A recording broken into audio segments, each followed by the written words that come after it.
Raviteja remuneration ఇప్పుడు ఇండస్ట్రీలో hot topic. Hit flop తో సంబంధం లేకుండా సినిమాకి రెమ్యూనరేషన్ పెంచుకుంటూ పోతున్నాడు. 2 ఏళ్ల క్రితం రవితేజ రెమ్యూనరేషన్ 12 నుంచి 15 కోట్లు. ఇప్పుడు అది 30 కోట్లకు చేరింది. రవితేజ గోపిచంద్ మలినేని మూవీ రెమ్యూనరేషన్ ప్రాబ్లంతోనే ఆగిపోయింది. రవితేజకి 30 కోట్లు ఇవ్వలేమని మైత్రి మూవీస్ చేతులెత్తేసింది. రెమ్యూనరేషన్ విషయంలో ఏమాత్రం రాజీ పడని రవితేజ ఇప్పుడు రెమ్యూనరేషన్ లేకుండానే ఓ సినిమా చేసేస్తున్నాడు. అదే మిస్టర్ బచ్చన్. బాలీవుడ్ లో బ్లాక్ బస్టర్ సాధించిన రైడ్ చిత్రానికి ఇది రీమేక్.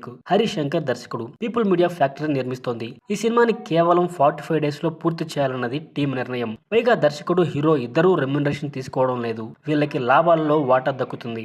రవితేజకి ఓ సొంత బ్యానర్ ఉంది. సో తను కూడా ఓ నిర్మాతి. ఈ కథలో సింహభాగం ఓ పెద్ద సెట్ లో జరుగుతుంది. ప్రొడక్షన్ కాస్ట్ పరంగాను జాగ్రత్తలు తీసుకుంటే కేవలం శాటిలైట్, డిజిటల్ రైట్స్ తోనే టేబుల్ ప్రాఫిట్ దక్కించుకోవచ్చు. ఆ తర్వాత ఎంత వచ్చినా అది బోనస్. సో రవితేజ ఇలా రెమ్యూనరేషన్ విషయంలో కాస్త వెసులుబాటు కల్పిస్తే నిర్మాతలందరూ హ్యాపీగా ఉంటారు.